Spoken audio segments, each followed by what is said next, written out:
Hello friends, good afternoon. எல்லோரும் எப்படி இருக்கீங்க? எப்படி படிச்சுட்ருக்கீங்க? ஸோ படிப்பை பற்றி பேசியே ரொம்ப நாள் ஆயிடுச்சு. இன்றைக்கி தான் ரொம்ப நாளைக்கு அப்புறம் திரும்ப பேசுகிறேன். ஏன்னா குரூப் 2 நோட்டிஃபிகேஷன் வந்து ஆல்மோஸ்ட் 2 வீக்ஸ் கிட்ட ஆக போகுது. இதுக்கப்புறம் நம்மளுடைய படிக்கிற ஸ்பீடை இன்க்ரீஸ் பண்ணணும். கொஞ்சமே ரீஸ்டார்ட் பண்ணி படிக்க ஆரம்பிக்கணும். ரீஸ்டார்ட்னு சொன்ன உடனே நான் இது வரைக்கும் படிக்கலைன்னு அர்த்தம் இல்லை.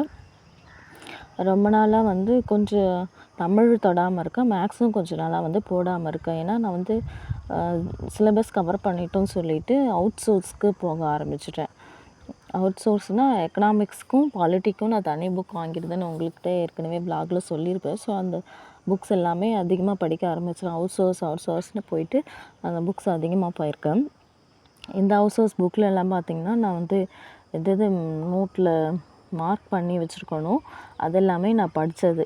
இந்த புக்கில் வந்து பென்சிலால் தான் எழுதணும், இதில் கிறுக்கவே கூடாது, எழுதவே கூடாது, அந்த மாதிரிலாம் எனக்கு இல்லை. நான் வந்து இந்த பேஜ் படிச்சிருந்தேன்னா இந்த பேஜில் வந்து கண்டிப்பாக ஏதாவது ஒன்று மார்க் பண்ணி வச்சுருக்கேன். பிஒய்க்யூ மார்க் பண்ணியிருப்பேன், எக்ஸ்ட்ரா பாயிண்ட்ஸ் எல்லாமே ஆட் பண்ணியிருப்பேன். அந்த மாதிரி நான் படித்த பேஜஸ் எல்லாமே இப்படி தான் இருக்கும்.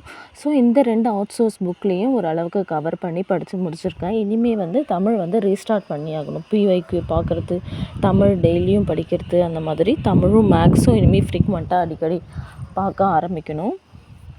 ஸோ இனிமேல் வந்து டெய்லியுமே படிக்க ஸ்டார்ட் பண்ணணும். முன்னெல்லாம் வந்து ஒரு நாள் படிப்பேன், கொஞ்சம் படிக்க முடியலன்னா விட்டுருவேன், அந்த மாதிரி போயிட்டுருக்கு. ஸோ சுச்சுவேஷன் எப்படியா இருந்தாலும் இனிமேல் வந்து கொஞ்சம் நைட் ஸ்டடி பண்ணுறது இதெல்லாமே ஸ்டார்ட் பண்ணி ஆகணும். பிஒய்க்யூவும் பார்த்தாகணும். ஸோ இன்னையிலேருந்தே அந்த மோடுக்கு கொண்டு வந்தாச்சு. ஸோ ஃபயர் மோடோட இனிமேல் வந்து படிக்க ஸ்டார்ட் பண்ணணும். 6ல் எழுத போகிறது என்னுடைய 4வது அட்டெம்ப்ட். 22ல் தான் வந்து நான் படிக்க ஸ்டார்ட் பண்ணேன். 22, 23ல் எக்ஸாம் வரல. அதோட 24, 25 எழுதி வச்சு 26 எழுத போகிறேன். ஸோ 24, 25ல் எழுதும் போதே எனக்கு இதுதான் கடைசி அட்டெம்ப்ட்.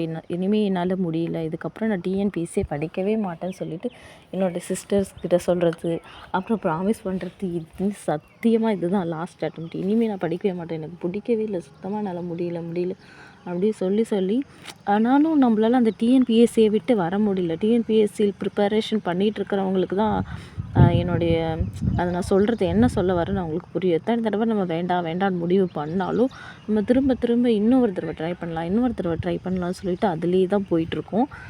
ஸோ இந்த தடவையும் லாஸ்ட்டுன்னு தான் முடிவு பண்ணியிருக்கேன். கண்டிப்பாக ப்ராமிஸ்லாம் பண்ணிட்டேன் நான். இதுதான் என்னுடைய லாஸ்ட் அட்டெம்ப்ட். இனிமேல் வந்து வரலைன்னா நான் இதை விட்டுட்டு வேறு ஆப்ஷன் தான் போவேன். இந்த மாண்டெசரி டீச்சராக போவேன். ஸோ வேறு சில பிளான்ஸ்லாம் யோசித்து வச்சுருக்கேன்.